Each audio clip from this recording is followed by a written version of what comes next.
around and told me that he had cheated on me. It's comfortable or unvalued than the bedroom spark, as parents are always home all day, going out in the morning till the evening. But what I can't decide, why won't he be the king I know he is, the king I see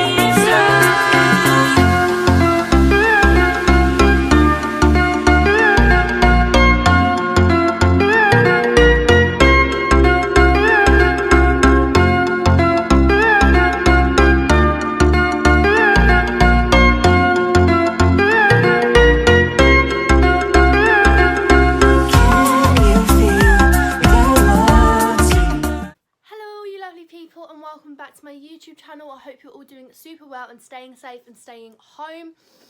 So today I'm here to chat to you guys about relationships, now the dreaded thing that we all have issues over and things. But before we get started, oh my god guys, I have done my makeup, I have done my hair, and I've actually got into a proper jumper that I haven't worn. Feels like forever, so I hope you appreciate that, guys. I done it yesterday, this video, and I was like, oh look guys, I actually can't film that, so here I am to do it today.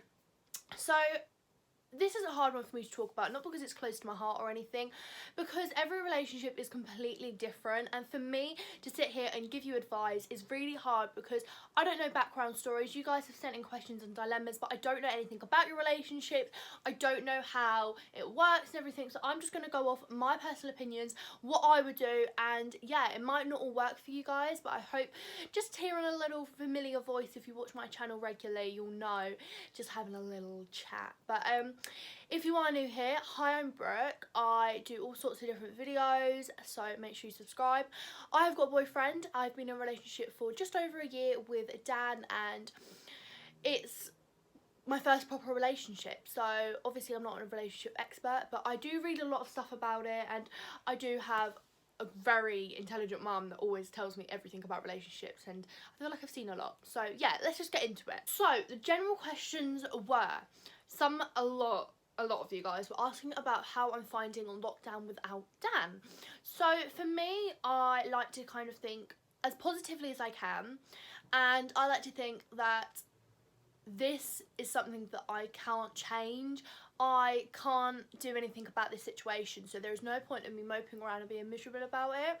I can obviously get down time to time and think, oh, I actually really miss him. Like yesterday he brought me flowers, which was such a lovely little gesture. But yeah, I like to think of the reunion after, like the whole hugging and giving each other a kiss and stuff. That's something that keeps me going, because I'm like, it will be so lovely and so lovely to do our first date and things. So yeah, I'm okay. I found it hard the first week, but I feel like each week will just get easier, and a lot of people will struggle, and I completely get that. But for me, I am always looking at doing things in the future, such as the Disney Cultural Programme, which while I'll be away from my home for 12 months, or the 3-month one, or I'll be travelling, so it kind of sets me up well for not seeing that person.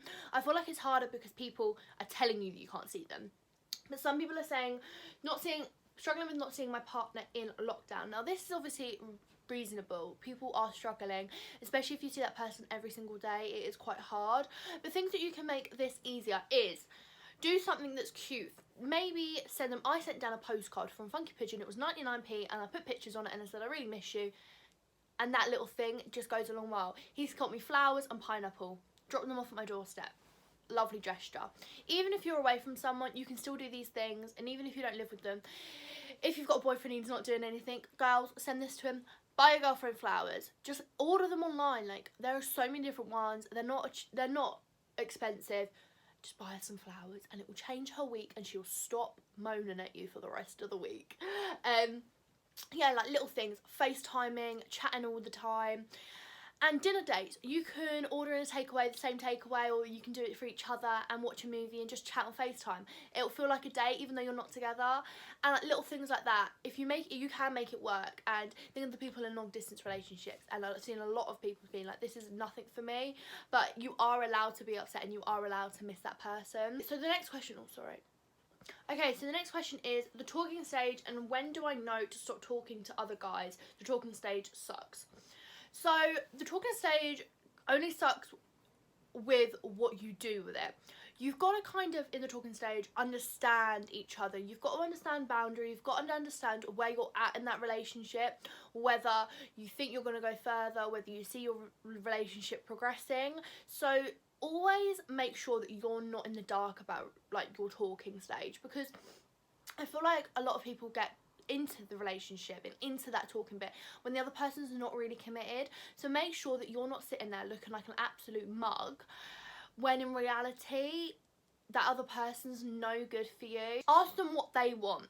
Be straight up and ask them, do you want a relationship or do you just want to fling? Make sure that your feelings come first. I feel like a lot of people, especially girls, feel like that they owe that man something when you don't owe them nothing. Like, you are the most important person, and make sure that they know that you're taking care of yourself. And also just know that if you don't become official, you might have them closure issues. So just talk to that person about why do you think it's awful talking stage? Do you want to progress or do you maybe not want to? Generally, you need to chat about them. And when do you stop talking about with other boys? I feel like this is such a hard one, because you should know it in yourself. You should know if that person's waking up every morning and saying morning to you and good night and really making an effort, and you feel like you're actually like really liking this person. I feel like, you know, maybe it's actually time to stop talking to other boys, because I feel like that's always the situation in relationships and in talking stages that really hit, and they're like, actually I don't want to be with this person because I'm talking to all these other people. So another question was, I don't know whether I trust my boyfriend after he's cheated on me. Oh, I'm really sorry that he's cheated on you. I don't know what this situation about cheating is. I don't know why people cheat. I don't know why they just don't leave, or I just don't understand what goes through people's head when they're going to cheat. It just doesn't connect with me. But if you are still with that person that you have been cheated on with, I think it's really strong that you managed this, because for me, I couldn't ever do it. If Dan turned around and told me that he had cheated on me, it wouldn't go down well. I would be fuming, and even if it was a kiss or something, I would just feel so betrayed and so lost, and I would never be able to look at that person in the same way. I would never be able to feel like they respected and valued me, because I've opened up to them, and I've, like, for instance, I've let Dan meet all my family. He, like, been on holiday, like, we are a family. So if, like, things like that, it depends what your relationship's like. But if you are willing to stay with that person, communication is key. If you ever have a worry, for instance, him going out with the boys, you need to express that to him, because otherwise you'll overthink and you'll stress yourself out, and you yourself will deteriorate because you'll just keep overthinking everything. And I completely get you, and I completely get that overthinking stage. You have to focus on building one another up. People will talk, especially if they know that that person has cheated, and people will talk the sense of, oh my god, why did she go back? Oh my god, why did he go back? But you have to just build yourself up. If someone asks you about it, you have to just be, you know what, we sorted it out, and it's actually no one else's business, because it isn't anyone else's business apart from you guys. Trust yourself. So this is the thing of, you can't always overthink it in the sense of, did I do the right thing? Is he going to do it again? You have to trust yourself that you have done the right decision, whether it's stay with him or obviously split off from him. You have to be confident, and you have to know inside that you have done the right thing. I always feel like if you talk to your partner, and this goes for anything, if you talk to your partner, ask them for reassurance, more communication, or just speak to them and ask them a general question, and they turn it into an argument, or they get angry for you voicing your opinion, run from that person, because that person will never understand you. You'll never be able to have conversations. And for the whole cheating thing, if they've understood what they've done and they've taken real responsibility, then you could maybe look at the situation and think, can you go through it again? And you've also always got to question yourself, if it happened again, would you forgive again? I feel like that's strong, and the strongest people always know when to walk away. But if you're happy and it was a long time ago, for instance, I don't know the relationship at all, if it was a long time ago, if you believe that he's fully changed, then it's up to you, girl, because it's your relationship. But just know that what you do will always be the right decision. Okay, I've been with my boyfriend for 2 years and feel very self-conscious. Okay, so this is sometimes really normal. I know a lot of people that don't like getting undressed in front of their partners, don't like getting in bikinis and things like that, just because of different reasons. Now, I'm not really that type of person. Sometimes I'll feel a bit gross inside, and I'll be like, actually, I just want to go to bed in my full clothes and not show any bit of flesh in me. I don't even want to hide my toes. And do you know what I mean? Like, sometimes you go through that, but you have to ask yourself, is it them or is it you? Is it them that's making you feel unconscious? Do they have a very negative attitude towards you and to other people? Do they make you feel not that pretty? Do they make you feel not good inside? Or is it you constantly thinking about yourself and constantly thinking about the bad parts of you? Because I always feel like when you get into relationships, you need to learn to love yourself before you learn to love anyone else. And if that is the case, you just need to try your hardest to look at things that are positive about you. This can be so hard, and I have done a whole loving yourself situation video which is on my channel, so go and check that out for loads of like little tips and things that will hopefully make you feel a little bit better. The thing is, trying to get approval from your other half is always a losing battle. I feel like the only person that can validate you and yourself is you. A healthy kind of partner won't carry it on as well. If you always say, oh, I don't really want to get dressed in front of you and stuff, sometimes the relationship will not work because it will be kind of like pushed away in a sense. But if you have spoken to your partner about this, always do, because partners understand, and if they don't, then maybe they're not the right ones for you.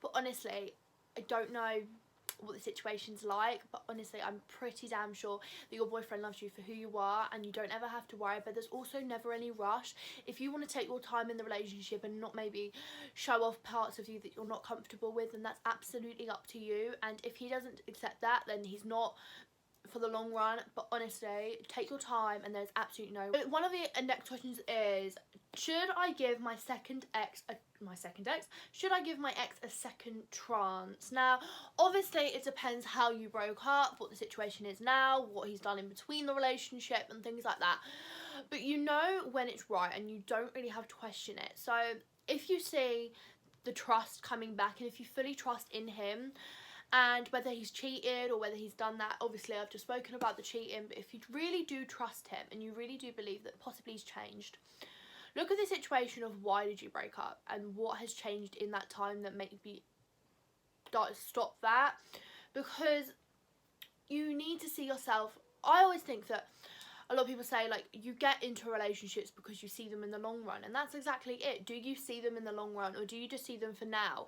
And if you just see them for now, that is okay too, because you don't always have to be with people that you see yourself marrying and having babies with, because sometimes you just love to have like little relationships that teach you about yourself as well. And I feel like that's really important, and I feel like there should be a stigma around the whole you have to be with the person that you're with forever, because sometimes that's not the case at all. Like, I would love to be with Daniel forever, like that is a goal, like, do you know what I mean? But things happen, life happens, and you can never determine the future. So with the whole ex, you have to accept his apology. You can't bring up old things as well. If he's done stuff in the relationship that you weren't used to be happy with, you can't now bring that up, because then it just starts a whole nother spiral and a whole nother thing. You've obviously got to look at the goods and the bads, and how does that person really make you feel? Does he make you feel inspired? Did he do a lot of things in your relationship? Was it just the wrong time, wrong moment? You just got to evaluate the situation and look at the goods and versus the bads. I have been ghosted by a boy that I was chatting to for a while, and now he's blocked me. The boy sounds trash, firstly. People that ghost and people that block are normally focused on themselves. They're never focused on the person that they're chatting to or speaking to, because they don't care about how that person feels. They don't feel that you should be respected. They don't value you in your sense of feelings, in your sense of anything, because if they did, they would give you a legitimate reason. And this is always hard for people, I feel like, and I completely get this. I feel like a lot of people don't like being aired or ghosted, as no one would, because they never know where they are in the situation. For me, if I started being aired with Dan, like, I'd be like, what has happened? Did something happen? Because you have that worry as like a girlfriend. If you're just chatting to that person, then it comes on a new thing. Should you be worried? Are you allowed to be worried? Where are you in the relationship? Is he talking to someone else that could be worried at the same time? That always makes you rethink the whole situations. If you feel comfortable or unvalued, that's the first stop of maybe it's a blessing in disguise. Always think that. Is the blocking a blessing in disguise? But honestly, if he doesn't want to talk to you and if he doesn't communicate with you, honestly, say boy bye. So, being ignored by your partner. So I've got a question here saying, my boyfriend is always at work, so we never talk. Now this is sad because I completely get you. Dan is always working and I'm either at college or I'm at work or I'm doing YouTube or I'm doing work or something. So it is hard to communicate, but you've just got to take that time. A lot of the time, a lot of people in younger relationships chat 24/7. I don't know how they have that much to chat about because I never do. I always I've chatted to him for a good amount of time now. Like, I don't really have anything else to say. And I feel like that's teaching you for the real world, because when you both go out to work and things, you won't be able to just chat every day and things unless you have some funky job that lets you go on your phone 24/7.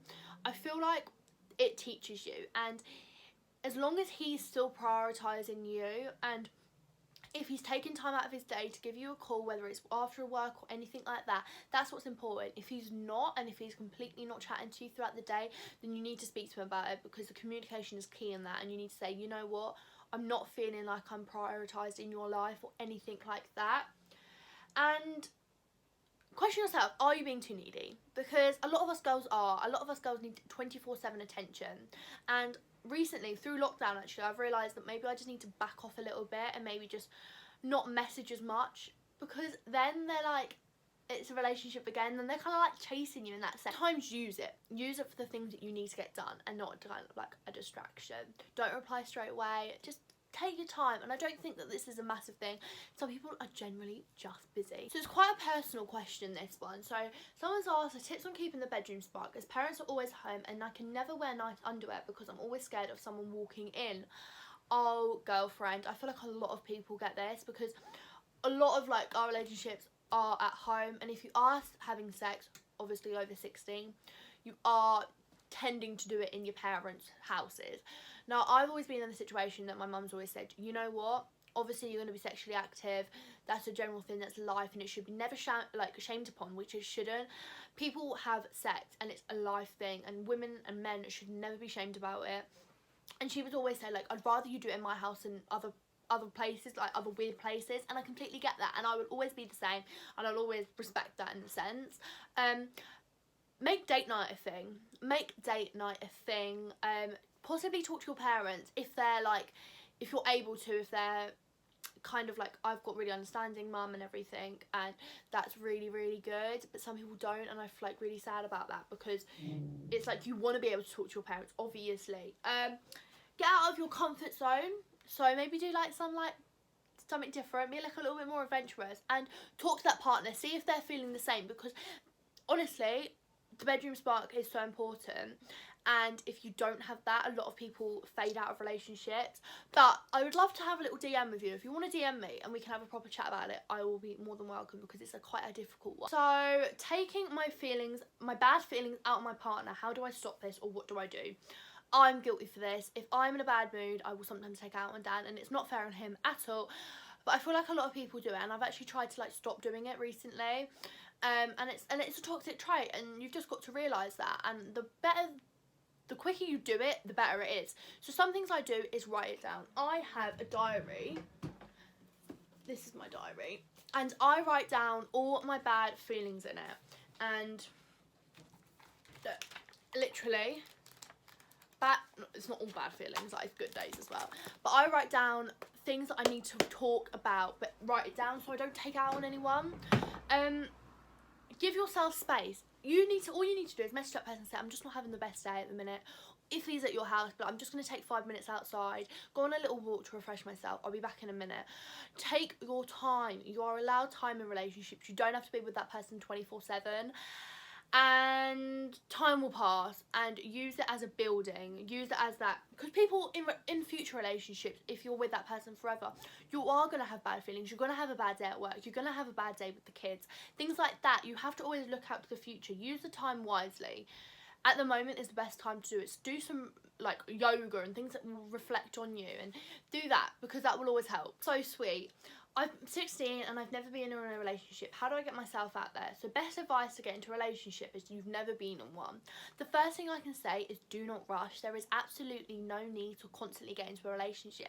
People sometimes get in it because they don't feel like they can be single, which is really sad, because being single gives you so many opportunities as well as being taken, because You need to, obviously, as I said, love yourself before you love anybody else. But also, being single's fun as well for people. People enjoy it. People have fun and things just as much as if you are in a relationship. I love being in a relationship, but I'd never feel like I would have to be in it to be successful in that kind of sense. So don't need to rush into it. If you don't want to be in one, then that's absolutely fine. Just take your time and learn to love yourself. You make sure that you really like that person, because if you get into a relationship and you're like, oh, sometimes you do feel generally stuck with them, and that's not nice to feel. Like, I know a lot of my friends have felt that. And I would just generally say, if you see someone on Instagram you like, if you see someone on Snapchat you like, just message them. What's the worst that can happen? Start going out with your friends. If you see people that you like want to chat to, that's just generally it. I've never been a good flirt, I'm not gonna lie to you guys, but I just feel like if you've never been in a relationship and you're 16, then that's absolutely fine. There's absolutely no rush. Just like get out there more and be a little bit more flirtatious, and it will come. Like, I never really thought I'd be in a relationship like how I am now, but I'm so happy, and I've done so much, and yeah, it happens when it happens. Best advice in getting over somebody. Now, girl, my number one tip is eat a lot of mint ice cream. That is actually the breakup ice cream that you should actually have. I'm not gonna lie to you guys. Do things that make you happy. The best advice on getting over someone is so difficult. There is no time limit. You can be on for a week, there can be a month, you can be a year, for instance, and let that time really work its magic, because let time for your emotions as well. I just feel like getting over someone is so different in everyone's circumstance, depending on how long you've been with that person, what you've done with that person. Like, you can walk into places like and hear some music that you used to listen to together, and that can be bam, it can be a memory. So don't hold on to any anger. Write down your feelings, block them from social media. Honestly, block them, because you will find yourself looking at their stuff all the time. Getting over someone is never easy. Don't go off and try and be that person that listens to all the breakup songs and cries at 5 AM in their room. It won't work, and it won't make you feel any better. Watch favourite movies, go out on a walk, do things for yourself, and that will make you as a person become better. So, my boyfriend and I are always really tired and advised to go out on a date night because we are always too tired to actually go on one. Being tired, I feel like, should never be an excuse unless you make it one. So if you guys automatically think, oh my gosh, I'm really tired, I can't be asked to go out tonight, that's fine. Maybe what you should do is plan a day every 3 weeks where you do something and you make a full day out of that day. Whether it's going to London, obviously I don't know where you live, but really taking that full day, going out in the morning till the evening and having a really nice time. I feel like dates are only what you make them. You can have a date inside and things, and always you've got to push for that relationship, because relationships are never easy. And in the future, when you're working 24/7, you've got kids, you've got a house to run, you've got bills and all that kind of thing, people do lose spark. And I feel like that's where relationships go wrong, when people get used to each other and they never do anything new. And that's always what I've tried to do with Dan, like always plan things for us to look forward to. So that's something I can suggest to you. Plan something in the future that you can both look forward to, and while if you're working, that's what you're working towards. It's a really sad question, and it's, why do I feel like nobody wants me? And I feel that this is so hard to answer, because I don't know under the circumstance or anything like that, but something I can ask you is, do you want yourself? And this applies to a lot of people. When you get into relationships, you really sometimes lose yourself, because you're constantly waiting for that other person to give you validity. I can't say that word, I'm sorry. Do you want yourself? By this I kind of mean, are you happy with what you're doing? Are you feeling like you're empowering yourself? And if you're not, how are you supposed to make people want you in that sense? And that might come across as really quite blunt and things, but honestly, if you took around you and you wrote a list of everyone that's loved you and everyone that loves you still, and there's a lot of people out there, and I'm sure they would love to get to know you, so just put yourself out there a little bit more. And I know it's hard, and I know these things are difficult, but honestly, this is sad to see, because I'm 100% sure that you have just got to figure out what you can offer them, because I'm sure that there's so many great things about you. So don't ever feel like that, and my DM's are always open. The question says, I'm really scared of commitment. I don't feel like I want to get into a relationship, but I feel like I'm missing out. Now, a lot of people put off committing because they either feel too young, or not in the right headspace, and that's fine. You never have to feel like you are ready for a relationship. I feel like it's so important to really know when you want to and really feel like you yourself are ready. A lot of people do it also because they feel vulnerable. They don't want to give themselves a bit of themselves to somebody, and this is very common, like really common. And being vulnerable, you will never move forward unless you let yourself open up. And if you always sat there and said, oh, I don't want to do it because it's something could go wrong, you'll never exceed in life, because you'll always be in that little hole where you just think, I'm in my comfort zone and that's fine. Honestly though, if you feel like that you don't want to get into a relationship because you're scared of commitment, that's absolutely fine, because there again is no rush. There's no rush in relationships. You really shouldn't, and people always do because they feel like they need all their friends are getting into one, so they feel, oh my god, I need to go on the double dates with them. If you're scared of commitment, that's fine, but maybe question yourself on why. What has happened? Like, I know a lot of people that are scared of commitment because of like family issues as well, and like parents' divorce and things, but yeah, there's a load of things that you can do to help. And I would just say, like, a lot of these questions are really, really important, and I feel like if you don't ever have someone to chat to, and if you feel like, you know what, I'm in this dark hole and I feel like I'm in a bad relationship or something like that, you would always know, and you would always know to chat to that person and say, you know what, I'm not happy. But my DMs are always open. Like, I will always chat to someone if they've ever got an issue or anything like that. If you've enjoyed this video, I really think it's important to talk about this, and if you guys have got any other questions, please comment them down or message me or anything like that. Just know that if you are in a relationship and you're not happy and things like that, then it's always your choice to not be in it. And if you do want to get into a relationship, you go girl, like, let's go. But I just feel like relationships are so difficult and people always sugarcoat them, and especially like influencers and Instagrammers and YouTubers, they always like sugarcoat their amazing relationships, that their boyfriends and girlfriends do so much for them, but a lot of the time it's a lot of hard work, and you really have to love that person to be able to put a lot of time and effort into that. And I feel like relationships are so lovely to be in as well, but don't ever feel like because you're not in one that you are less of a person, because you never are. And I could go on about quotes and days for days, but honestly, you will know how you feel inside. I would always recommend getting a little diary and chatting to yourself, taking 5 minutes out of your day to just write down how you feel. I hope you did enjoy this video. If you did, give it a massive thumbs up. If you haven't subscribed already, please subscribe down below and let me know what other girl chats you want me to do, and I will get on to doing them. Thank you so much for watching, and I'll see you very soon.